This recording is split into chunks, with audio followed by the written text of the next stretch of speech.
MadMapper is a popular projection and LED mapping software that is used by many people and can be controlled by the lightShark. In this video, I'm going to show you how to connect the lightShark and MadMapper and how to begin to control MadMapper from the lightShark.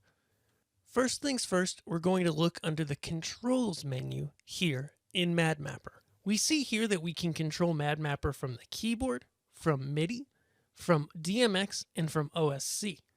Now, when we're talking about controlling another piece of software from the lightShark, it generally makes sense to use DMX.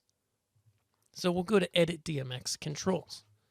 This now allows us to go ahead, use any of the buttons that are turned purple in MadMapper, any of the controls, and we're able to now map those to DMX just by right-clicking and adding that DMX in control. We can then go and customize our channels. Just like any other media server, we're able to go ahead to various things. We're able to add these controls and map it however we want. Now, once we've mapped the various controls that we want, how do we control them from the lightShark?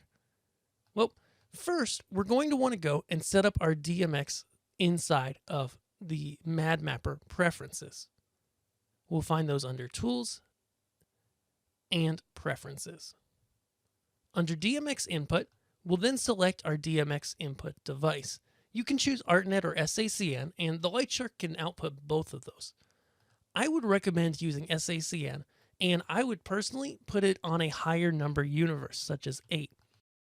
You can do it however you'd like, but know that the first two universes of the lightShark LS Core and 1 are patched to the hard DMX outputs on the consoles.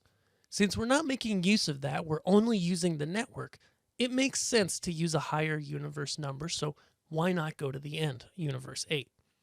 Select your correct network interface. For me, that's my Ethernet connection, as I'm wired to the lightShark, and you should be too, and then press OK. Now let's go over to the lightShark. Here in the lightShark, I've started a brand new show, and I'm just going to go ahead and I'm going to go to Patch.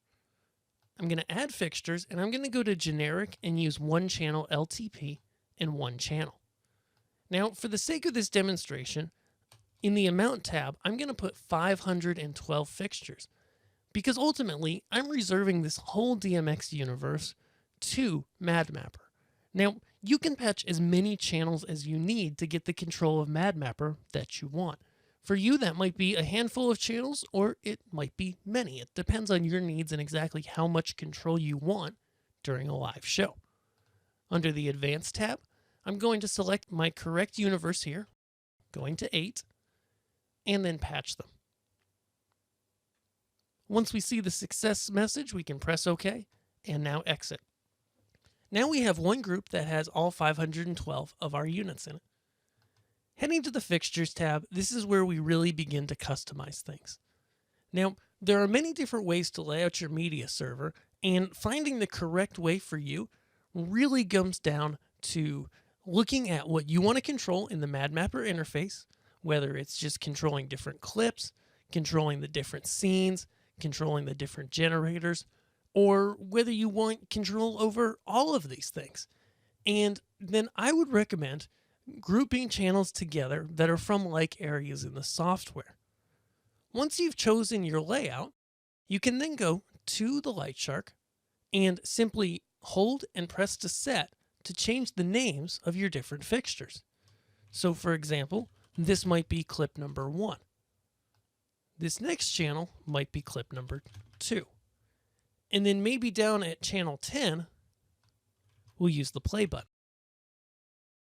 Now that we've done that, we're able to control all of our channels individually.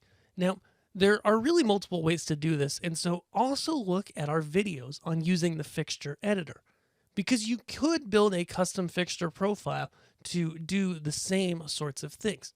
Once again, it just depends on what level of control you're looking for and how you want to define it within the lightShark. When working with a media server, that's one of the blessings and curses, is that you get to lay out the control however you want, and so that means you can lay it out any way that you want.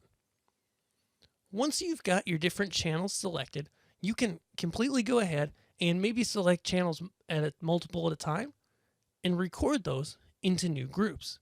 So maybe this new group I'll press on and rename to clips. Once you've got your various channels assigned, we can then go ahead into our preferences and make sure that we've set up our DMX correctly. On the DMX setup page, we'll want to be using SACN, have it enabled, and press apply. You'll then need to reboot to activate it. Once you're over to the network setup page, you'll want to set up your DMX streaming address so that you're within the same range as the computer running MadMapper. Press apply. Of course, you'll have to reboot again. And once you've rebooted, you should be able to see your SACN data streaming into MadMapper. Now let's look at both programs. As I bring up a level in the lightShark, we see it move as well in the MadMapper interface. The MadMapper interface also features a DMX learn function where we can press learn, go ahead and activate a channel, maybe 9, at which point that channel has been assigned. Within each channel assignment in MadMapper, you can lengthen and restrict the range to be able to put multiple items on one DMX channel. This allows you to use certain parts of the same channel for a single parameter. Now, on the lightShark side of life, if you're going to break up channels into smaller parameters, then you're going to need to build a custom fixture profile for it. That's going to be just for you and just for your show. Of course, that's completely doable within the fixture editor, and you'll want to check out our video on using the fixture editor for more information there. With that, you're off to the races controlling MadMapper. If you enjoyed this, be sure to subscribe and continue watching for more great videos on the lightShark. Thanks.